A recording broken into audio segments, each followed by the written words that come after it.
Hey, it's your boy. Sorry, I couldn't resist. I'm doing something different. I'm in my car. You probably hear my leather jacket squeaking against leather seats. Um, so I'm trying not to squeak too much, but I'm doing something a little different. I'm in my car, which is why I had to do the your boy Zach joke there. With all the car videos he's done. But I'm sitting in a parking garage here, in Canada again. So international, yeah, whatever. Um, and I'm killing time to pick up my son. So, actually, I went to this comic shop nearby. I mean, it's like right across from the garage, called Rogues Gallery. And because I told you I didn't get a chance to go to my backup shop, so I went over there. And I was going to pan up and show him, but I had to move my car because the sun is glaring in, and even though I was parked like in the garage right across from it, had great. But anyway, so I was gonna show off, but so I picked up Empty Man #3, and as you know, I am liking this series, so I'm gonna try to do something a little different. Like I said, I'm killing time because while I'm waiting for my son to get in, this is so much more interesting than this. Anyway, you want to know what I read when I'm not reading comics? I read text stuff. Anyway, so as you know, the last issue ended with the two fake agents, the ones that are pretending to be FBI CDC agents, going to see Melissa's family. So the book opens up with the Whisper Oracles, and after tonight, Carl, do you think everything will be different for me? Do you think I'll be able to see? I don't know. Wait, I'm supposed to be doing that voice, aren't I? I don't know. The empty man whispers to us all in different ways, but I hope so. So you gotta put the wrong emphasis, to make it creepy. I just waited so long. I want this so badly. Renee, I want you to understand. Even if your eyes remain closed after tonight, you'll be serving his purpose. So, as you know, the Whisper Oracles are going to go to Melissa's house and make a big, big scene, basically. The empty man needs us to kill in his name. Yeah, I'm not doing the voice. It will take forever. The unbelievers want to quarantine the blessed. They want to hide them away, to sterilize them. But only through the blessed can we learn. Some need that voice. Only by understanding them, by understanding their connection to the empty man, can we hope to enlighten ourselves. So what we're seeing is the Whisper Oracles are kind of like a cult, and they want to um, become like the people who are infected by the empty man virus. Kind of like Quizlings, basically. And so that's why they chase after him. They want to understand. And so I wasn't sure what they're really, in the previous issues. I thought maybe there was some religious thing, but I guess I wasn't thinking that they wanted to be like the infected people.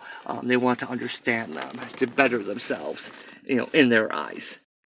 We must rescue Melissa Carey from her own family because they can't protect her. Yeah, I'm falling in and out of his voice. I'm sorry.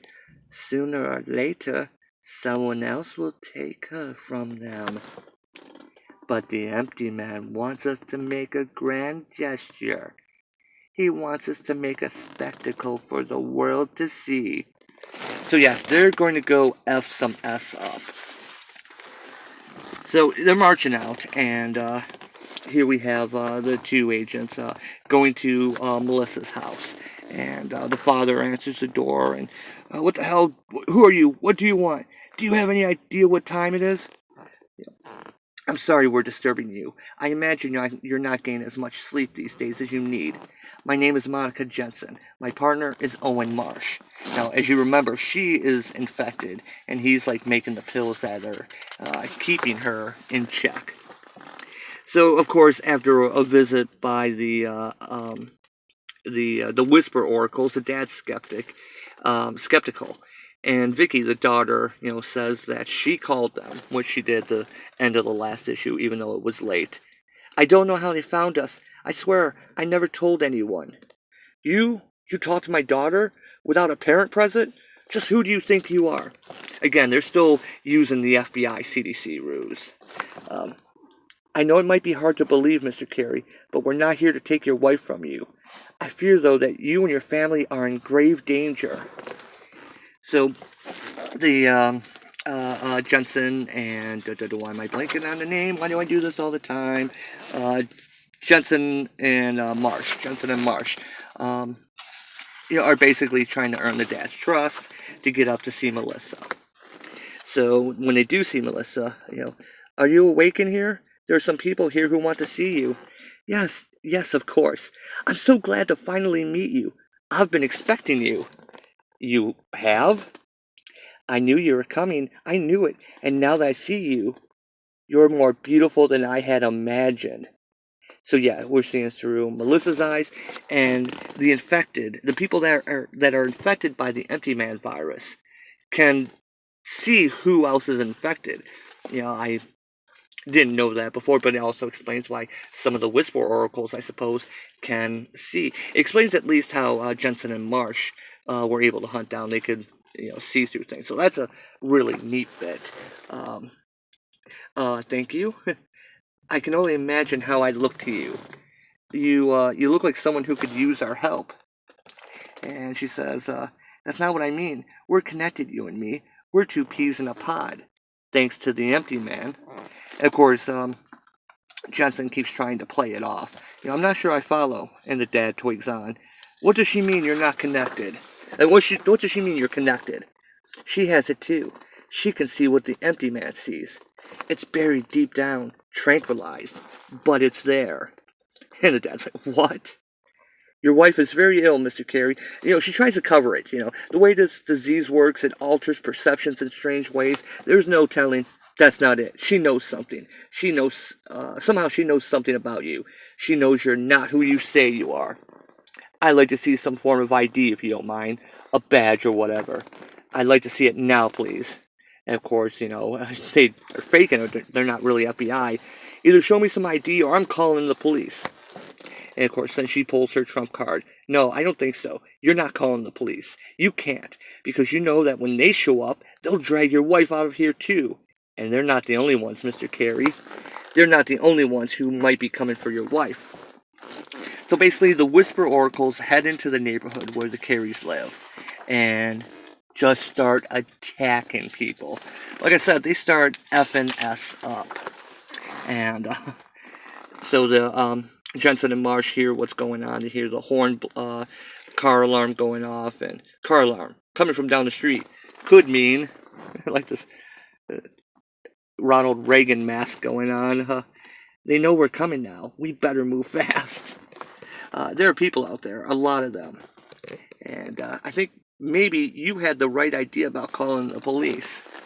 And when when Marsh does call the police, Jensen, we're sorry, the number you have dialed is not a working number. Please hang up and try your call again. The Empty Man made me do it. Do it! The Empty Man made me. What the hell? Loving this book. I mean, this is... I've said before, horror comics are hard to do, I think. I've seen so many horror comics that end up just being books with too much ink in them. They just over ink everything to have everything in shadows, or they go super gory. This one's going for the tension. This has a lot of good moments. There's one more good moment, and we're going to have to stop here soon. Alright, all of you, I need you to stay with us. We can get you out of this, but you must stay close. So they head downstairs, and that's when the oracles start making their way in. Go! Back upstairs! I'll hold them here! And, she kills one of them. Carl, should we? Patience, don't go rushing off. Bear witness. This is a holy day. And then you see the guy that was killed, something springing out of him. Is this the empty man? Maybe. I don't know. I didn't read the previous series, so she's Jensen's gunning down the oracles as this creature is basically alienated out of him. Alienated? Alien? The alien, the xenomorph popping out. I don't know what the verb for that would be. So Jensen's fighting him, and she gets to the woman who was blind earlier. And she says, "We want the woman. We'll have her. There's nothing you can do to save her. You're going to help us. She's going to teach us." And then, she looks, see? And she realizes that she can see the empty man infection inside Jensen. And that's what she's been wanting. She's been wanting to be touched by the empty man.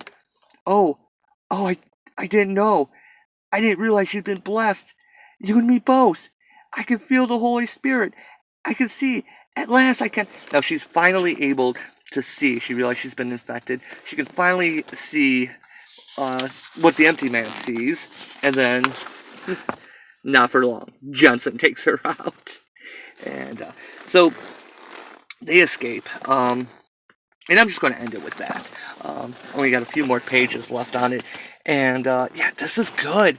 This book is good. I've been saying that for the past 2 issues.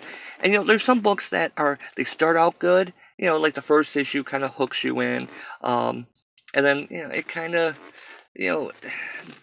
nosedives from there. Especially in this culture where so many premises just end up becoming, a culture war. This is staying consistent. This keeps hooking me. Oh, this is good. Buy this book. Because like I said, we're seeing more into the Whisper Oracles and how they are a cult. I wouldn't say not like you were expecting, but the fact that they want to be infected, like Quizlings, and I'm loving this book. I couldn't wait to come home. I had to do this while I was here in Canada, and I still have some time to kill. But I can find a Timmy Hose around here to get some coffee or something. Get some decaf coffee since I gave up caffeine years ago, and there's Caesars. Can you see it? I'm over by Caesars Windsor. So it's a beautiful day out here. So I think I still have some more time to kill, so I think I might walk around the city a little bit. So thanks for watching. There'll be some more reviews when I get back, and thanks again. Remember, subscribe if you haven't already, and I will see you next time. And sorry for the squeaking. Leather on leather,